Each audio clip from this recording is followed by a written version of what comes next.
நண்பா, யாரெல்லாம் இன்னும் பார்ட் 1 வீடியோ பார்க்கலையோ அதை போய் பாருங்க. அப்பதான் பார்ட் 2 வீடியோட கதை என்னன்னு உங்களுக்கு முழுமையா புரியும். சரி, நம்ம நேரத்தை கடத்தாம வீடியோக்குள்ள போலாமா? நாள் ஆவ ஆவ கடைசி குழந்தையோட பிஹேவியர் கொஞ்சம் கொஞ்சமா மாறுறத அவங்க அப்பா அம்மா அக்கா தங்கச்சிங்க நோட் பண்ணியிருக்காங்க. இந்த கடைசி குழந்தைக்கு ஒரு பேர் வச்சுக்குவோம், மீரா. மீரா சில நேரத்துல தனியா உட்காந்து பேசுவாங்க, பக்கத்துல ஆள் இருக்கிற மாதிரியே ரியாக்ட் பண்ணுவாங்க. ராத்திரில திடீர்னு காணாம போயிருவாங்க. எங்க போயிட்டாங்கன்னு சொல்லி தேடி பாக்குறப்ப கிச்சன்ல மூலையில எங்கேயோ ஒரு இடத்துல உட்காந்து இருப்பாங்க. சில நேரத்துல அவங்க சரியா தூங்க மாட்டாங்க, சாப்பிட மாட்டாங்க. ஸ்கூல் போனாலும் அங்கேயும் யாருக்கிட்டையும் பேசுறது கிடையாது. அது மட்டும் இல்ல, நாள் ஆக ஆக மீரா ரொம்பவே அக்ரெசிவாவும் ரியாக்ட் பண்ண ஆரம்பிச்சிருக்காங்க. ஒரு நாள் அக்கா ஹோம் ஒர்க் பண்ணிக்கிட்டு இருக்கிறப்ப இவங்க டம் விளாட கூப்பிட்டுருக்காங்க. இவங்க வரமாட்டேன்னு சொன்னோன்னே பக்கத்துல இருக்கிற ஒரு கூர்மையான ஆயுதத்தை எடுத்து அவங்க மண்டையில விட்டு எரிஞ்சிருக்காங்க. உடனே அவங்க மண்டையில பட்டு அவங்களுக்கு ரத்தம் வடிஞ்சிருக்கு. அதை பார்த்து அவங்க ரொம்பவே சந்தோஷமா சிரிச்சாங்க. அக்காவோட சத்தத்தை கேட்டு மேல ஓடி போய் பார்த்த அப்பா அம்மாவுக்கு ஒரே அதிர்ச்சி. அவங்க மண்டையில இருந்து ரத்தம் வழிஞ்சுக்கிட்டு இருக்கு. ஆனா அந்த தங்கச்சி அதை பார்த்து சிரிச்சுக்கிட்டு இருக்கு. உடனே அக்காவை கூட்டிட்டு கிளினிக்கு போனாங்க. அவங்களுக்கு ட்ரெஸ்ஸிங் எல்லாம் பண்ணி முடிச்சு வீட்டுக்கு வந்ததுக்கு அப்புறம் இவங்க 2 பேரும் என்ன முடிவு பண்ணாங்கன்னா, உடனடியா ஏதாச்சும் ஒரு சாமியாரை போய் பார்க்கணும். இந்த வீட்டுல ஏதாவது பிரச்சனை இருக்கா, இல்ல நம்ம குழந்தைகிட்ட ஏதாவது பிரச்சனை இருக்கான்னு கண்டுபிடிக்கணும்னு சொல்லிட்டு ஒரு சாமியாரை போய் பார்த்தாங்க. இவங்களோட விஷயத்த எல்லாத்தையும் கேட்ட அந்த சாமியார் என்ன பண்ணார்னா, அவர்கிட்ட இருக்கிற சில பொருட்களை அவங்க கிட்ட கொடுத்துட்டு, இந்த 2 பொருளையும் கொண்டு போயிட்டு வீட்டு முன்புறத்திலையும் பின்புறத்திலையும் கட்டுங்க. இந்த கனியை எல்லாரும் வெட்டி குளிங்க. அதுக்கப்புறம் இந்த ஒரு கனியை கொண்டு போய் சாமி அறையில வைங்க. கவலைப்படாதீங்க, பிரச்சனை எல்லாமே சரியாயிரும். அப்படி ஒருவேளை சரியாயில்லைன்னா மறுபடியும் வாங்க, அப்புறம் என்ன பண்ணலான்னு சொல்றேன்னு அந்த சாமியார் அந்த பொருட்களை கொடுத்து அனுப்பிட்டாரு. அந்த சாமியார் சொன்னபடியே அந்த பொருட்களை எடுத்துட்டு முன் வாசலும் பின் வாசலும் கட்டிட்டு அந்த கனியில எல்லாரும் குளிச்சுட்டு ஒரு கனியை கொண்டு போயிட்டு பூஜை அறையில வச்சுட்டு அவங்களும் எல்லாரும் படுத்துட்டாங்க. அப்பா அம்மாவும் 3 குழந்தைங்களும் ஒரே ரூம்ல தான் தூங்குனாங்க. அப்போ அவங்க தூங்கிட்டு இருக்கிறப்ப அவங்க காதுக்கு பக்கத்துல மறுபடியும் தண்ணி ஒழுகுற சத்தம் அவங்களுக்கு வேகமாவே கேட்டுச்சு. அந்த தண்ணி உழுவுற சத்தத்தை கேட்டோன்னே எல்லாருமே பயந்தாங்க தான். ஆனா யாருமே கண்ணை திறக்கல. அந்த நேரத்துல யாரும் படி மேல ஏறி வர்ற சத்தமும் கேட்டுச்சு. அதுக்கப்புறம் கதவை சுரண்டுற மாதிரியும் கதவோட லாக்கை திறக்கிற சத்தமும் அவங்களுக்கு கேட்டுச்சு. இந்த சத்தத்தை கேட்டோன்னே கதவை திறந்து பாக்குற தைரியம் இவங்க யாருக்குமே வரல. எல்லாருமே அமைதியா பேசாம தான் படுத்துட்டு இருந்தாங்க. கொஞ்ச நேரம் கழிச்சு எல்லா ஜாமாவும் கீழே விழுந்து நொறுங்குற சத்தம் இவங்களுக்கு ரொம்ப வேகமாவே கேட்டுச்சு. ஆனா அப்ப கூட இவங்க கதவை திறந்து பார்க்கல. ஏன்னா அந்த சாமியார் சொல்லியிருப்பாரு, என்ன சத்தம் கேட்டாலும் கதவை மட்டும் திறந்து பார்க்காதீங்கன்னு. அதனாலே அவங்க கதவை திறந்து பார்க்கல.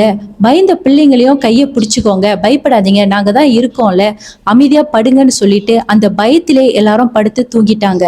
மறுநாள் விடிஞ்சது. இவங்க எல்லாரும் கீழே இறங்கி பார்த்ததுக்கு அப்புறம் தான் தெரிஞ்சது, நேத்து ராத்திரி ஏதோ ஒரு ஜாமா விழுந்து நொறுங்குற சத்தம் கேட்டுச்சுன்னு நான் சொன்னல, அது வேற எதுவுமே கிடையாது. அவங்களோட பூஜை அறையில இருக்கிற சாமி படம் தான். எல்லா சாமி படமும் கீழே விழுந்து நொறுங்கி இருந்துச்சு. அந்த எலும்பிச்சுக்கா கனியும் கருகி இருந்தது. சாமி படம் இந்த மாதிரி கீழே விழுந்து உடஞ்சதை பார்த்தோன்னே அவங்க எல்லாருக்குமே ஒரே அதிர்ச்சி. என்னடா சாமி படம் இந்த மாதிரி கீழே விழுந்து உடஞ்சிருக்கு, இது நல்லதுக்கு இல்லையே, இது அபசனமா இருக்கேன்னு சொல்லிட்டு மறுபடியும் அந்த சாமியாரை பார்க்கறதுக்கு இவங்க எல்லாரும் போனாங்க. ஆனா போன இடத்துல அந்த சாமியார் என்ன சொன்னாருன்னா, இதுக்கப்புறமா அந்த வீட்டுல இருக்காதீங்க, இருந்தீங்கன்னா உங்க 3 குழந்தைங்களுக்கு தான் உயிருக்கு ஆபத்து, முடிஞ்சா வேற வீடு மாறிடுங்க. ஏன் இந்த வீட்டுல துஷ்ட சக்தியோட நடமாட்டம் அதிகமா இருக்கு, அதோட வேகம் ரொம்ப வீரியமா இருக்கு, யாராலையும் கட்டுப்படுத்த முடியாது. அதனால உங்களுக்கும் சரி உங்க குழந்தைங்களுக்கும் சரி அவங்க உயிருக்கு கூட ஆபத்து வரலான்னு சொல்றப்ப இவங்களுக்கு என்ன பண்றதுன்னே புரியல. ஏன்னா அந்த வீடு வாங்கி கொஞ்சம் மாசம் தான் ஆகுது. இதுக்கு வேற வழி இல்லையான்னு சொல்லி கேக்குறப்ப வேற வழி இல்லை, நீங்க வீடு மாறிதான் ஆகணும்னு அந்த சாமியாரு சொல்லிட்டாரு. அதுக்கு அவங்க கொஞ்ச நாள் அந்த வீட்டுல தங்குறதுக்கு ஏதாச்சும் சாத்தியம் இருக்கா, ஏன்னா உடனடியா எங்க போய் நாங்க வீடு தேடுறது, அதுவும் இல்லாம இது எங்களோட சொந்த வீடு வேற, இப்பதான் மாறி வந்திருக்கோம், திரும்ப இன்னொரு வீடு தேடுறதுக்கு கொஞ்சம் கால அவகாசம் வேணும்.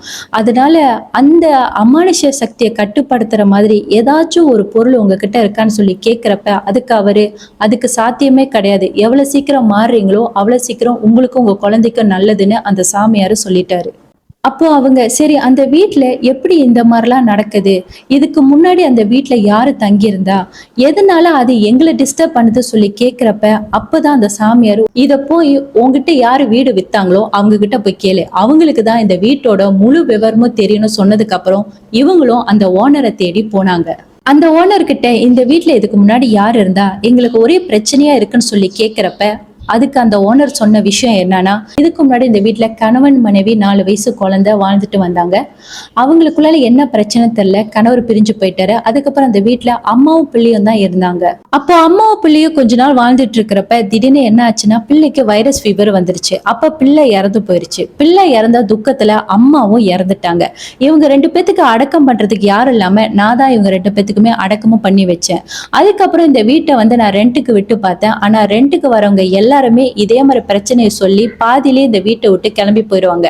சரி, இதுக்கு என்ன பண்ணலாம்னு சொல்லிட்டு எனக்கு தெரிஞ்ச ஆட்கள் கிட்ட விசாரிச்சு இந்த வீட்டுக்கு சில பூஜைகள்லாம் பண்ணி அவங்களுக்கு ஆத்ம சாந்தி கொடுக்கலான்னு எல்லா விஷயத்தையும் நான் செஞ்சு முடிச்சதுக்கு அப்புறம் எல்லாமே ஓகேவா தான் இருந்துச்சு. அதுக்கப்புறம் தான் இந்த வீடை விற்கலான்னு அவங்க சொன்னதுக்கு அப்புறம் உங்ககிட்ட நான் அந்த வீடை வித்தேன். ஆனா மறுபடியும் இந்த மாதிரி ஒரு பிரச்சனை இருக்குன்னு நான் சத்தியமா எதிர்பார்க்கல. அப்படி பிரச்சனையா இருந்துருந்துச்சுன்னா நிச்சயமா இந்த வீடை நான் உங்ககிட்ட வித்திருக்க மாட்டேன்னா அந்த ஓனர் சொன்னதுக்கு அப்புறம் அப்பதான் இவங்களுக்கு ஒரு விஷயம் புரிஞ்சுது. அந்த வீட்டுல அம்மாவோட ஆத்மாவும் அந்த குழந்தையோட ஆத்மாவும் இருக்கிறனால வேற யாருமே அந்த வீட்டுல தங்க விடாம அந்த 2 ஆத்மாவும் பண்ணுது. இப்போ திரும்பவும் பூஜை பண்ணி அதை ஏதாவது பண்ண முடியுமான்னு பாக்குறப்ப ஆனா அந்த சாமியார் சொல்லிட்டாரு, திரும்பவும் அதை ஏதாவது ஒண்ணு பண்ண பாத்தீங்கன்னா உங்க எல்லாரோட உயிருக்கும் ஆபத்துன்னு. அதனால அவங்க வேற வழி இல்லாம அந்த வீடை வித்துட்டு அவங்க வேற வீடு மாறியும் போயிட்டாங்க.